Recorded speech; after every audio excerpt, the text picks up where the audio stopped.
وہ ایسا مرض ہے جو تمام گناہوں کا سرچشمہ ہے،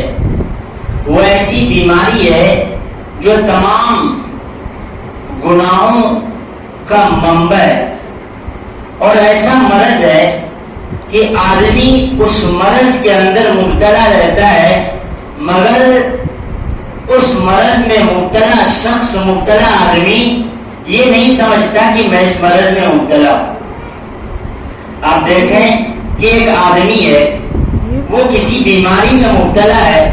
اور اس کو پتا ہے کہ میں فلاں بیماری میں مبتلا ہوں، تو وہ فوراً نہیں تو کبھی نہ کبھی اس کے علاج کے لیے اقدام کرے گا اور علاج کے لیے تدابیر اختیار کرے گا۔ لیکن ایک آدمی ایک مرض میں مبتلا ہے اور وہ اس مرض کو مرض نہیں سمجھ رہا ہے، تو آپ سوچیں کہ وہ آدمی کتنا بڑا بیوقوف ہوگا اور اس کا کتنا برا انجام ہوگا۔ تو سورہ منافقون کے اندر اسی مرض کا جو تمام گناہوں کا سرچشمہ ہے، تمام گناہوں کی جڑ اور بنیاد ہے، اسی مرض کو اللہ نے واضح کیا ہے، اور وہ مرض ہے انسان کا دنیا کی محبت میں گرفتار ہو کر، دنیا کی محبت میں آ کر اللہ تبارک و تعالی کی اطاعت اور جناب محمد رسول اللہ صلی اللہ علیہ وسلم کی اتباع اور سنت کی پیروی سے آدمی غافل ہو جاتا ہے۔ جی ہاں، دنیا کی محبت، آج آپ دیکھیں کہ دنیا کے اندر بسنے والے 99% لوگ آپ کو ایسے ملیں گے جو اس مرض میں مبتلا ہے، یعنی دنیا کی محبت میں۔ اللہ تبارک و تعالی نے فرمایا یا ایھا الذین آمنوا لا تلہکم اموالکم ولا اولادکم عن ذکر اللہ، اے ایمان والو، تمہارا مال اور تمہاری اولاد اللہ کی یاد سے غافل نہ کر دے۔ اور یہ دونوں سبب، یعنی اولاد اور مال، یہ دونوں اللہ تبارک و تعالیٰ نے ان دونوں کو فتنہ بتایا۔ ایک طرف دنیاوی زندگی کی زینت بھی بتایا اور ایک طرف اس کو فتنہ بھی بتایا۔ تو وہ تمام چیزیں جو اللہ تبارک و تعالیٰ کی یاد سے ہمیں غافل کر دے اور دنیا میں جو چیزیں ہمیں کھینچتی ہوئی لے جائیں، وہ تمام چیزیں ایسی ہیں جس سے ہر ایک کو بچنا ضروری ہے۔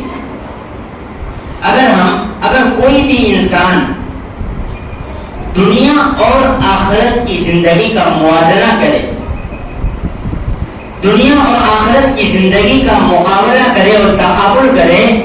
تو اس کے سامنے یہ کھل کر آئے گی اور وہ بندہ آخرت کی زندگی کو دنیا کی زندگی پر ترجیح دینے لگے گا۔ جب ہم دنیا کی حقیقت کو جاننے کی کوشش کرتے ہیں تو اللہ کہتا ہے کہ یہ دنیاوی زندگی محض کھیل تماشا ہے، محض لہو و لعب ہے۔ اللہ قرآن کریم کے اندر کہتا ہے وَمَا هَذِهِ الْحَيَاةُ الدُّنْيَا إِلَّا لَهْوٌ وَلَعِبٌ۔ اللہ فرماتا ہے کہ یہ دنیاوی زندگی محض لہو و لعب ہے، کھیل تماشا ہے۔ جس طرح کھیل تماشا چند لمحوں کے لیے ہوتا ہے اور چند لمحوں کے بعد کھیل تماشا ختم ہو جاتا ہے، فرمایا کہ دنیاوی زندگی کی بھی حیثیت یہی ہے۔ وَمَا هَذِهِ الْحَيَاةُ الدُّنْيَا إِلَّا لَهْوٌ وَلَعِبٌ وَإِنَّ الدَّارَ الْآخِرَةَ لَهِيَ الْحَيَوَانُ۔ اللہ نے فرمایا کہ جو آخرت کی زندگی ہے، جو اس دنیا کے بعد والی زندگی ہے، اللہ نے فرمایا لَهِيَ الْحَيَوَانُ، یہی حقیقی زندگی ہے۔ اور دنیا کی حقیقت کو اللہ کے نبی جناب محمد رسول اللہ صلی اللہ علیہ وسلم نے کچھ اس طرح واضح کیا. اللہ کے نبی جناب محمد رسول اللہ صلی اللہ علیہ وسلم ایک مرے ہوئے بکری کے بچے کے پاس سے گزرے تو آپ نے صحابہ کرام سے پوچھا کہ بتاؤ کون ہے جو اس مرے ہوئے بکری کے بچے کو درہم میں خرید لے. تو صحابہ کرام نے کہا اے اللہ کے نبی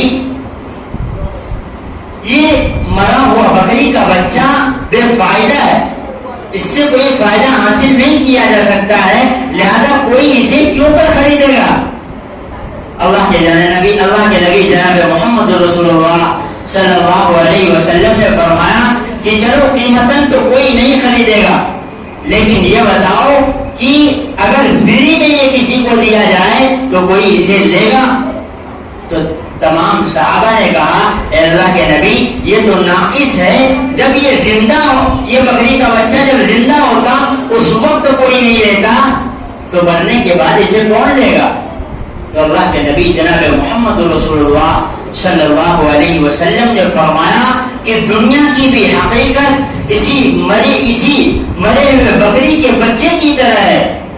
جس طرح اس مرے ہوئے بکری کے بچے کی کوئی قدر و قیمت نہیں ہے, اللہ کے نبی نے فرمایا کہ اس دنیا کی بھی اللہ کے نزدیک کوئی حیثیت نہیں ہے, کوئی قدر و قیمت نہیں ہے. اور اللہ کے نبی جناب محمد رسول اللہ صلی اللہ علیہ وسلم نے ایک مرتبہ ارشاد فرمایا کہ اگر اس دنیا کی اور دنیا کے اندر جو مال و متاع ہیں اس کی اگر کچھ حیثیت, فرمایا کہ مکھی کے پر کے برابر بھی اگر اس کی حیثیت ہوتی اس دنیا کی اور اس دنیا کے سامان کی, تو اللہ رب العزت کافر کو یہ دنیا نہ دیتا. تو یہ دنیا کی یہ حیثیت ہے, دنیا کی یہ حقیقت ہے کہ اس کی اللہ کے نزدیک کوئی قدر و قیمت نہیں ہے.